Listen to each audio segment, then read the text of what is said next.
Minneapolis will most definitely have a new mayor. Minneapolis Democrats endorse socialist Omar Fateh for mayor over incumbent Jacob Frey. Frey's campaign released a statement describing the Minneapolis DFL's convention as extremely flawed and irregular. Doesn't matter. Doesn't matter. We've had DFL conventions lately up here that have literally become shoving matches and fists have flown. So irregularities are nothing new. This is Omar Fateh. Minneapolis Democrats endorse Senator Omar Fateh in this year's mayoral race over incumbent Jacob Frey. I am incredibly honored to be the DFL's endorsed candidate for Minneapolis mayor. This endorsement is a message that Minneapolis residents are done with broken promises, vetoes, and politics as usual. It's a mandate to build a city that works for us all, said Fateh, a Democratic socialist who is serving his second term in the Minnesota Senate. Now, I just think it's important to say that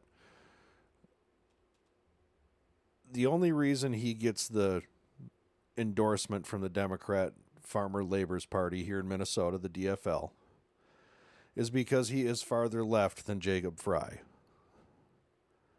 The DFL, the Minnesota Democratic Party, is the most far left Democrat party, very likely in the entire country. I say that with full knowledge of who I'm referring to, with a nation that has an AOC in it, and the LA Mayor Catherine Bass, and people such as that. Currently, there are 7 Democratic Socialist of America endorsed candidates serving on the Minneapolis City Council. This will make a mayor. This will make the first Somali mayor in Minneapolis history. Now, a lot of people will say that Minneapolis is basically little Somalia. I beg to differ. Minneapolis is not like that at all. Minneapolis is part of the 5th district, the 5th congressional district, which is one of the most far-left congressional districts in the entire country. If we scroll down here, it's a D plus 32.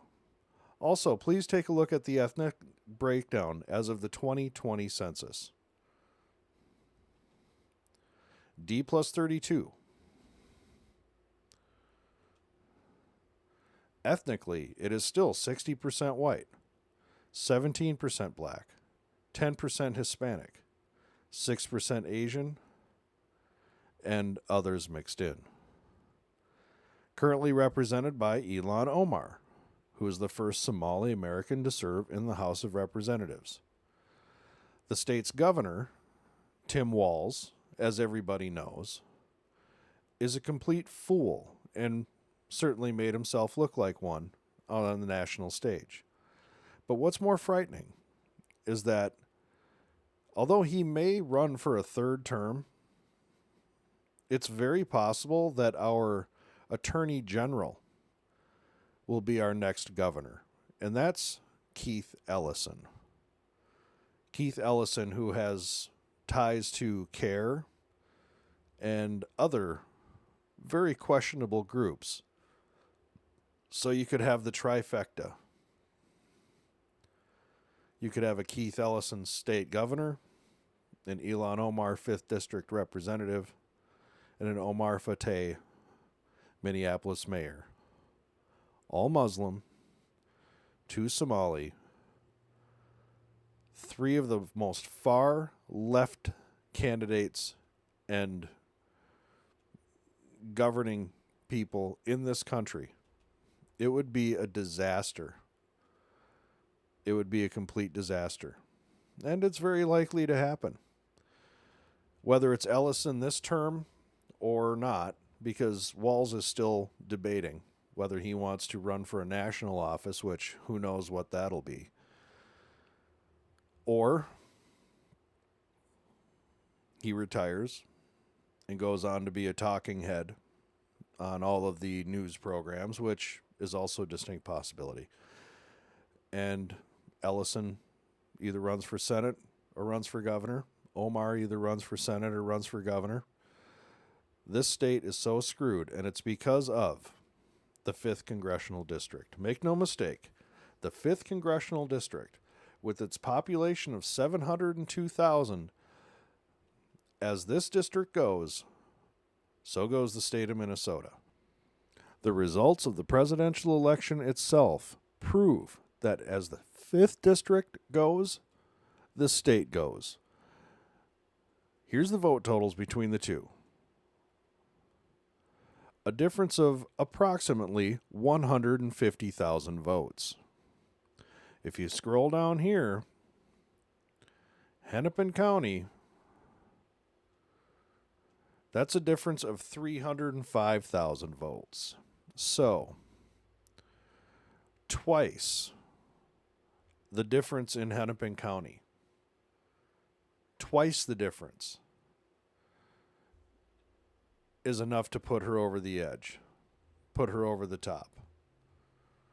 She won by 150,000. She won by the 5th district.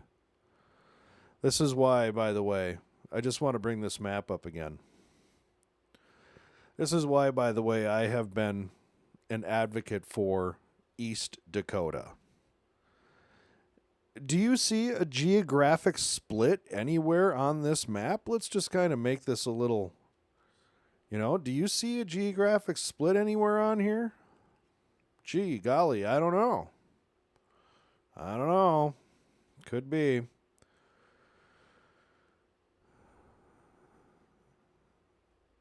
There's 2 states. We live side by side, but one has a very different fundamental moral foundation than the other.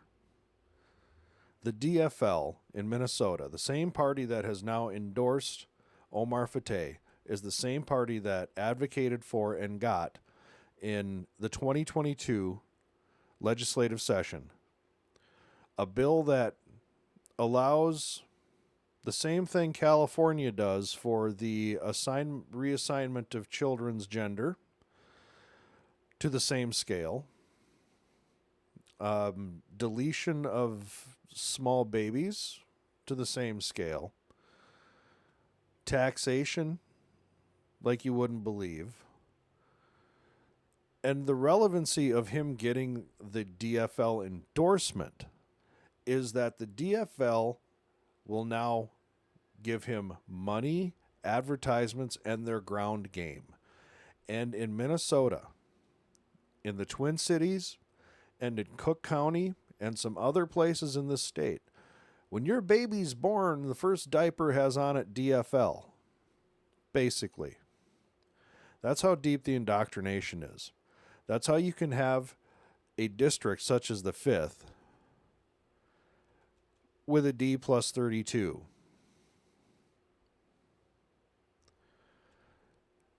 It's incredible. It's absolutely incredible. So it is now a done deal, completely a done deal. Omar Fateh will be the mayor of Minneapolis. Jacob Frey will run as an independent. Good luck. It makes no difference. Because now Omar Fateh has all the money of the DFL backing him. The ground game of the DFL, all the volunteers will be out. That doesn't even include the Somali community who will go out and volunteer on his behalf in immense numbers. By the way, it is not the Somali community that is going to make the difference here in the election. It's the awful people.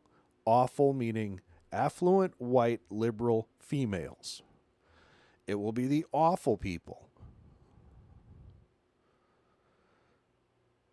But it's now a done deal. And I wanted to just get on here quick and mention that my hometown of Minneapolis is finished. It's done. It's my hope that East Dakota becomes a thing, that we can redivide this state. Redivision of state borders, I think, is the only way of actually saving the union, because it'll better represent those people who reside in it. The idea of persuading those people in the 5th District whose property ownership is below 50%, who the over 50% of them are receiving some form of government benefit, to ask them to vote against their next meal is crazy. This is why Mitt Romney's 47% speech was one of the most prophetic things in American political history, and hopefully will be seen as such, because that's where we're at, 47%. That's our baseline. And when you get into some place like the 5th District, it's 74%. It's reversed. And that's what Omar Fateh has. And he is now on the fast track. He will be sorry, Freudian slip there. He will be the mayor of Minneapolis. Very likely either Ellison or Ilhan Omar will be the next governor of the state of Minnesota, a state that is still predominantly Norwegian and Scandinavian, but that has white liberal guilt like you have never seen anywhere in this country. Has white liberal guilt running from border to border, north, south, east, and west in so many of these individuals that it has damaged this state beyond recognition, to the point where hashtag East Dakota, the division of state borders, we'll let you have the name Minnesota, Twin Cities, Iron Range, Rochester. We'll take East Dakota. We'll make our capital, I don't know, Marshall, Wilmer, who the hell knows. But that's it. Enjoy your new mayor, Minneapolis. If you like the video, like it, subscribe. Hopefully share with a friend. Let them know that Minneapolis Democrats endorsed a socialist, Omar Fateh, for mayor. And he's going to be there a while. And he is now the winner. Thank you. I appreciate you. Oh, in Minneapolis, good luck. You're going to need it.